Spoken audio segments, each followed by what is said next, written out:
Hello, this is Claudia Abrams and I'm an applicant for the Doctorate of Nurse Practitioner. My project is Antibiotic Stewardship Program. Antibiotic resistance is a growing public concern worldwide. It is now regarded as a potential threat to our overall ability to treat disease with a list of resistant organisms growing every day. Antibiotic resistance develops when antibiotics are given inappropriately, when they are the wrong antibiotic for the pathogen, or when they are given for too long or too short of a time. Exposing the body to antibiotics longer allows the body's immune system to find ways to resist it, or too short of a time, it allows the pathogens to be damaged but not killed. Antibacterial rhinosinusitis is one of the most frequently overprescribed conditions in America. This is due to the public's insufficient knowledge of antibiotics requesting treatment for their symptoms, which are less than 10 days. Educating both the providers and patients draws awareness to the signs and symptoms to prescribe antibiotics appropriately and minimize resistance. According to several studies, patients have an expectation for providers to give them antibiotics when they are sick. Providers are concerned about patient satisfaction scores because that is how they are measured by their organizations. So, if they do not give patients what they expect, they might not have a job. Clinical practice guidelines were developed to give providers a structure on when it is best to prescribe and when it is best to wait. Get Smart programs were developed as a tool to educate patients on when it is appropriate to give antibiotics and when it is not appropriate, explaining the risks of antibiotic resistance to the patients as well as the complications that can occur. One such complication is C. diff. Complications from antibiotic resistance can be quite costly and in some cases deadly. From this, antibiotic stewardship programs were devised to create a structure for organizations to follow. In our organization, it was a belief that antibiotics were prescribed unnecessarily, especially for acute bacterial rhinosinusitis.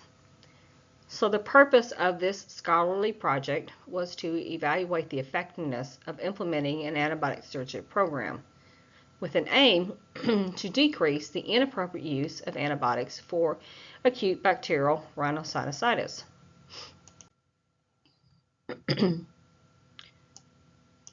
So in the literature review, there are 3 areas that assist in defining the need for an antibiotic stewardship program. And these are antimicrobial resistance, clinical practice guidelines, and antibiotic stewardship. So let's review each one. I'm going to start with antimicrobial resistance. Antimicrobial therapy establishes a way to treat patients and hopefully avoid antimicrobial resistance. So through provider practices of inappropriate prescribing brought about concern for the antibiotic resistance. The risk becomes greater, leading to poor outcomes when antibiotics are prescribed. With continued demand for antibiotic treatment, in a study by Fleming et al. In 2021, discusses that providers seek fast cures using inconsistent forms of a combination to meet the patient expectations, coupled with time constraints and decision fatigue. Providers know that antibiotics do not work against viruses. They opt to treat empirically based on the symptoms of rhinorrhea and patients' expectations to receive antibiotics when they go to the doctor. On the other hand, a study by Nair et al. In 2019 states that factors that lead to misuse of prescribing antibiotics is trust in doctor-to-patient relationships, where providers feel they are blamed for faulty treatment if the antibiotics are not dispensed. So other providers fear pushback and even retaliation if requested medication is not prescribed.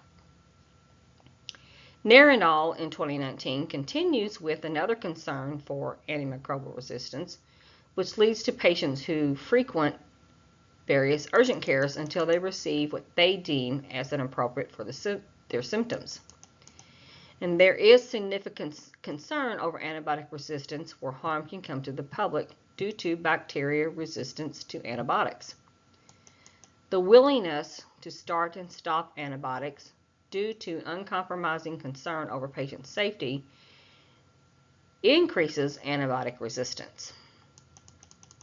So as these resistant organisms grow, so does the need for antimicrobial therapy, which increases antibiotic resistance. So education for the public is one way to control this, and this can be done such as various programs, posters, and websites. This can also set the stage for a Get Smart program to raise antibiotic awareness. So Worthington et al. Did a study that states a Get Smart program is designed to assist providers on when antibiotics are appropriate for cold-like symptoms.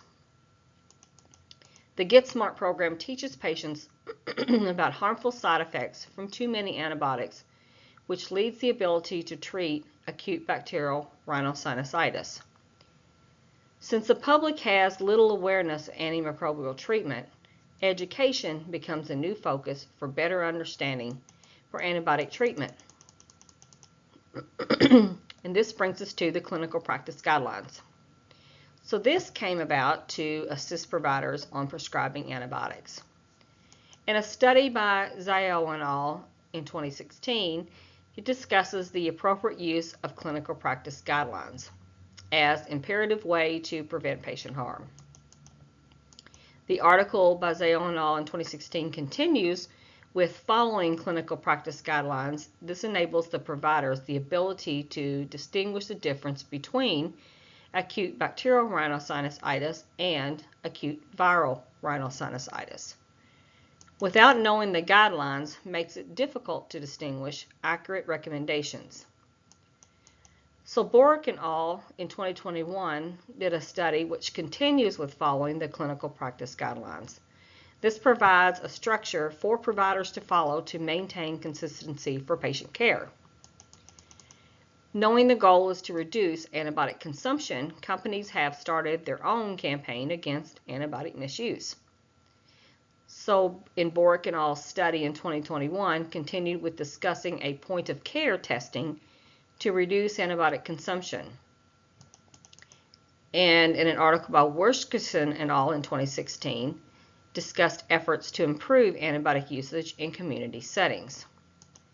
So addressing these concerns appropriately are only recommendations, they're not rules. So failure to follow these clinical practice guidelines increases the likelihood of inappropriate prescribing, consequently leading to antibiotic resistance. The CDC in 2021 recommends setting the clinical practice guidelines in place, which allows for a common ground to improve practice and address conditions. These guidelines include waiting to prescribe antibiotics until symptoms are greater than 10 days. Other interventions to use, such as antihistamines, steroids, nasal sprays, guaifenesin, and decongestants, are opportunities to educate patients when symptoms are less than 10 days. So if symptoms continue, patients may return to the clinic for antibiotics if necessary. So then the Antibiotic Stewardship program was born, and this promotes appropriate prescribing of antibiotics and improves patient outcomes. Hopefully, to decrease antimicrobial resistance, according to Ament et al., who wrote a study in 2016, prompts healthcare providers to consider alternative methods, as we discussed above, using the nasal sprays and steroids, guaifenesin, to assist patients with their symptoms of cold that are less than 10 days. And implementing programs for antibiotic stewardship with a clinical setting can also promote appropriate prescribing of antibiotics and improve patient outcomes. To achieve this outcome, providers seek a new learned behavior patterns to change the interventions within the clinic settings. Evidence-based practice shows progress in antibiotic reduction because that will lead to decreased resistance and lessening of patient harm. Considering the evidence-based studies by Holscher and Friends in 2017, they discussed the guidelines and policies are a way to develop and implement antibiotic stewardship programs. This is to embark on a structured system. So this allows providers to be held accountable through following of the clinical practice guidelines. With other evidence-based theories, antibiotic stewardship programs were effective in successfully reducing antibiotic resistance. And Holscher and Friends in 2017 continued to discuss the significant benefits by restricting non-empirical antibiotic treatment. Convincing arguments progress on the reduction of antibiotic resistance by reviewing provider patterns and how they prescribe antibiotics. Becoming good antibiotic stewards includes not prescribing antibiotics unless the patient can benefit from them to target the organism causing symptoms, and it should be taken as prescribed to promote antibiotic safety. So providers should really stress to take all of the antibiotic. This benefits the patient to avoid future risks of antibiotic resistance. And these changes for antibiotic prescribing increases awareness to modify changes within the clinical setting.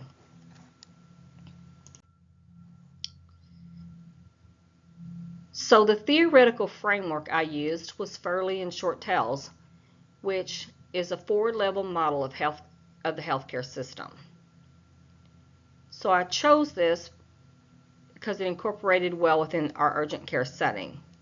So the first level is the nurse practitioner as a leader for quality improvement.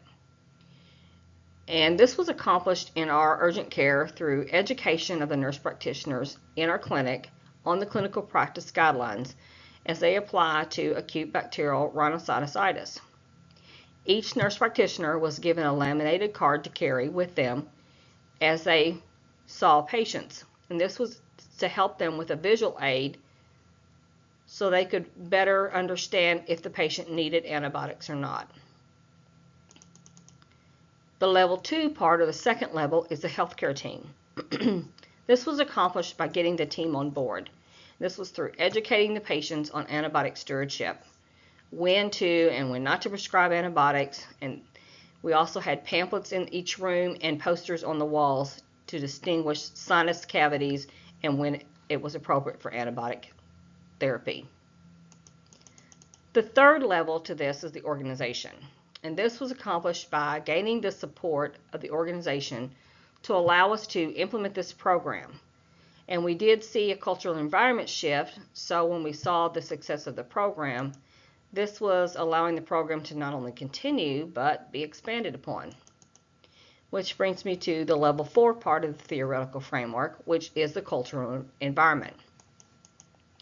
And this was accomplished by the adoption of the antibiotic stewardship program and expansion on it as providers saw the value during the implementation process. The methodology to this doctorate in DNP project, this was conducted at our urgent care clinic in the South Central region of the United States. As a quality improvement project, which does include a retrospective chart review, 160 electronic medical records were used of adult patients. There were 80 for pre-implementation and 80 for post-implementation. All patients were between the ages of 18 to 89 years old that were reviewed. So to meet the criteria for the inclusion criteria, all patients had to have cold-like symptoms. They could not have been on an antibiotic, and they were not pregnant.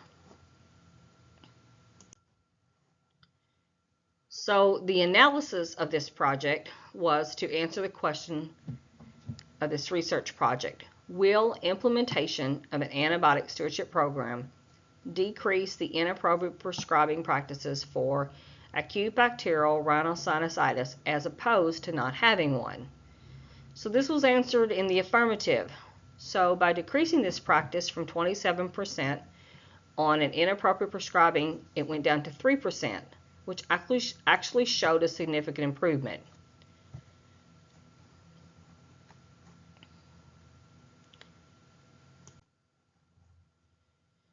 So the second part to the analysis was the providers correctly identified acute bacterial rhinosinusitis. So initially, they were identifying it, but the patients were still 27% of the time pre-implementation and 35% of the time post-implementation of the project.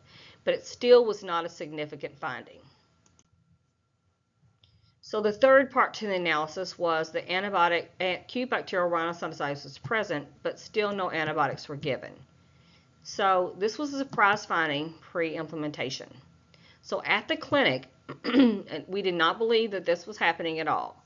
So, however, 26% of the time, acute bacterial rhinosinusitis symptoms did meet the criteria per the clinical practice guidelines.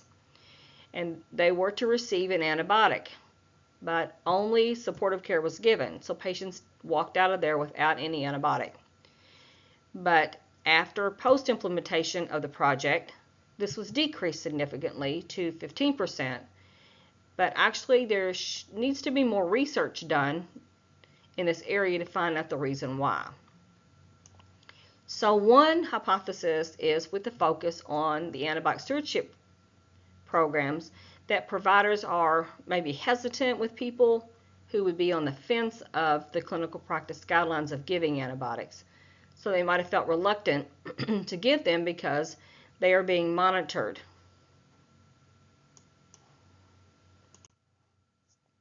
The last part of this analysis was another significant finding where we also showed improvement in the identification of acute viral rhinosinusitis.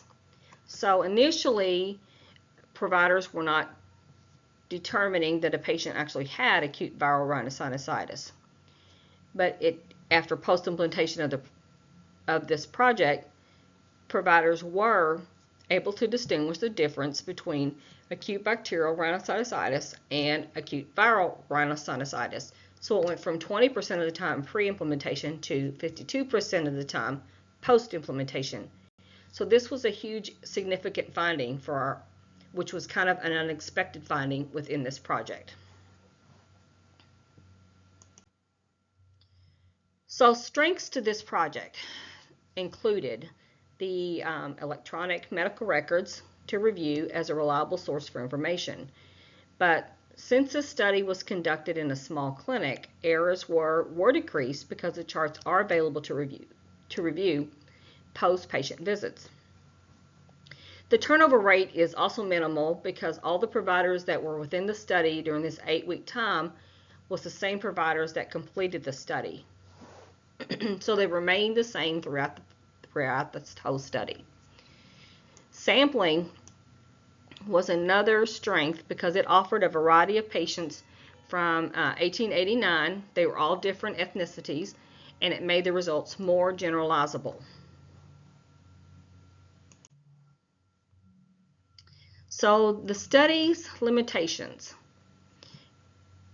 One was the study was only conducted for 8 weeks. And another was that the sample size was small and that the study was only involved in one clinical setting. If this had been different to make this a longer study, more clinics, and increase the sample size, the results might have been different. So interpretation of this project shows that by implementing an antibiotic stewardship program, you will decrease inappropriate prescribing practices significantly for acute bacterial rhinosinusitis. You also improve the identification between acute bacterial rhinosinusitis and acute viral rhinosinusitis significantly. Providers are also eager to follow the clinical practice guidelines, especially when they're given tools that make their jobs easier. Implications for practice for the antibiotic stewardship program would be to encourage providers to continue following the clinical practice guidelines. And this is mainly due to the success of our program with acute bacterial rhinosinusitis. So we will expand this to other infectious diseases such as urinary tract infections. We will also provide continued education on clinical practice guidelines as we adopt more infectious diseases to incorporate and make revisions to our program as applicable through quarterly monitoring programs. With the rise of antibiotic resistance, we have implications for healthcare policies. So antibiotic stewardship programs can help to set the healthcare policies for better patient outcomes.